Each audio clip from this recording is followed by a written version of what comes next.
Good morning, students. Yesterday, I told you that your online classes will be held. Now today, I am going to start the explanation of the chapter first, Goodwill.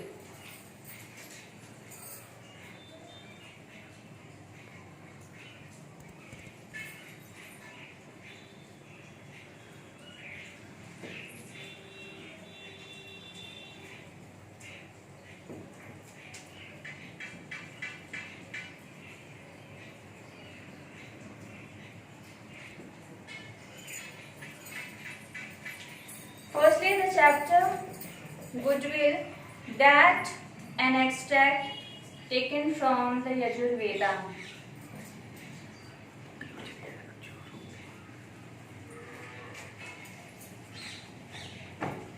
This hymn is an extract from Yajurveda, which is one of the four Vedas, Rig Veda, Samveda and Atharvaveda, being the other three. जैसा कि हम सब जानते हैं, चार वेद होते हैं, ऋग्वेद, सामवेद, अथर्ववेद, यजुर्वेद। ये एक छोटा सा पार्ट है जो कि यजुर्वेद से लिया गया है। Which are regarded as ancient book, जो कि सबसे प्राचीन पुस्तक के रूप में जानी जाती है। वेदों की पब्लिकेशन डेट श्योर नहीं है, लेकिन बाल गंगाधर तिलक ने 4500 BC बताई है और मैक्स मूलर ने 2500 से 1500 BC बताई है। यहाँ पर BC से मतलब before Christ. Vedas are the most ancient literary works of the world. Veda सबसे प्राचीन पुस्तक के रूप में इस दुनिया में अस्तित्व में आई। ये साहित्य में सबसे प्राचीन हैं। They deal with the deity, creation and existence. जिनकी थीम देव, उनकी रचना और जिस तरह से ह्यूमन बीइंग और बाकी क्रिएचर्स का अस्तित्व है, यहाँ पर उनके अस्तित्व पर ये पोयम, ये हिम लिखी हुई है। In this hymn the divine essence, the peerless spirit and the deathless flame are invoked to put the will in the mind jivatma to do only what is good. यहाँ पर कुछ पॉइंट हैं जिन पर focus किया गया है, कुछ वर्ड हैं जैसे the divine essence, the peerless spirit और डेथलेस फ्लेम। यहाँ पर पियरलेस स्पिरिट से मतलब अद्वितीय आत्मा से है और डेथलेस फ्लेम से मतलब यहाँ पर उस अनंत ज्ञान से है। यहाँ पर फ्लेम ज्ञान है, उस अनंत ज्ञान से है जो कभी खत्म नहीं होती। और जब ये अच्छाइयाँ और ये क्वालिटीज़ किसी भी इंसान में होती है, वह आगे बढ़ता है और डिवाइन एसेंस उसे कंट्रोल करती है। There is a divine nature of the spirit of a man which is also a part of the divine essence, spirit of God. जैसा कि डिवाइन एसेंस से मतलब स्पिरिट ऑफ गॉड से है। The wise man that are perfect in observing rituals are controlled by that divine nature. Wise man का मतलब यहाँ पर संतों से है। संत पायस हार्ट, प्योर हार्ट, जिनमें निरीक्षण करने की अद्भुत क्षमता होती है, वो डिवाइन नेचर के द्वारा कंट्रोल किए जाते हैं। As the fleet footed horses are controlled by rein, so our fleshly desires are controlled by the mind in us. जिस तरह से एक भागते हुए घोड़े को उसके लगाम के द्वारा कंट्रोल किया जाता है, हम उसे नियंत्रित कर सकते हैं, उसी तरह से हम हमारे फ्लैशली डिज़ायर्स को, मटेरियलिस्टिक डिज़ायर्स को, हमारी उन अति तीव्र इच्छाओं को भी कंट्रोल कर सकते हैं।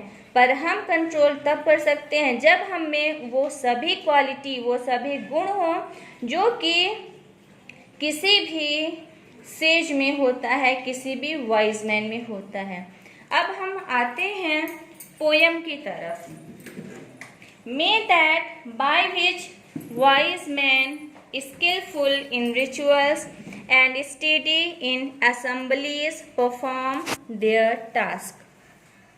आपने देखा यहाँ पर 3 स्टैंजा हैं 4 लाइन के, लेकिन हर स्टैंजा में जो पहली लाइन है वो मे से स्टार्ट है। मे से क्यों स्टार्ट है? क्योंकि यह पीयरलेस स्पिरिट, अद्वितीय आत्मा और उन सभी रिचुअल्स को और डेथलेस फ्लेम को इंडिकेट करती है, इन्वोक करती है. This is the invocation of the peerless spirit and the deathless flame. This is a humble request of a creature who is saying, जिस तरह से किसी भी संत में अच्छाइयाँ भरी होती हैं, वह अपने धार्मिक कृत्यों के द्वारा खुद को बहुत ही नियंत्रित करता है, उसी तरह से हम भी चाहें उन अच्छाइयों को अपने अंदर विद्यमान करके उसी तरह से गुडविल से फिल हो सकते हैं. And studies assemblies perform there task.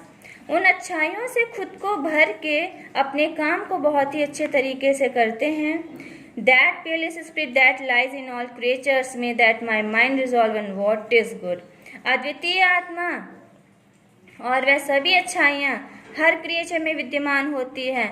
तो O God, please fill me with all those good qualities. तो मुझे भी आप उन्हीं अच्छाइयों से भर दें. May that which is deep knowledge, intellect, memory, that which is the deathless flame in living being. Deep knowledge, intellect, memory, ये अनंत ज्ञान है.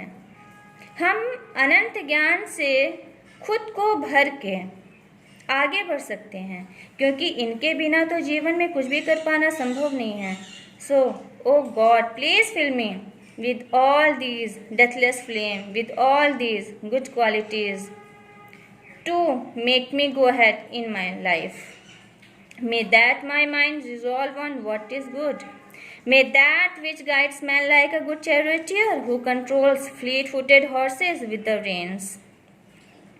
जिस तरह से एक अच्छा सारथी अपने घोड़े पर लगाम लगाकर उसे कंट्रोल करता है, उसी तरह से हम हमारे मन को कंट्रोल कर सकते हैं, लेकिन कभी कभी हमारा मन हमें कंट्रोल कर लेता है. That which abides in the heart most fit and active. हमारा मन तब कंट्रोल होगा जब हमारा मन, हमारी आत्मा उन सभी अच्छी चीज़ों से भरी होगी. May that my mind resolve on what is good. So, oh God, please fill me with all the qualities that is good. Our body is the chariot, and senses are the horses, and our mind is the charioteer. If we don't control the senses, they will lead us to disaster. Mind controls the fleshly desires of the human beings. Now the explanation of the chapter is done. Thank you. All the questions are given in PDF form to you. The explanation of the chapter Goodwill is done, and all the question answers and exercises I will send you in PDF form. Thank you.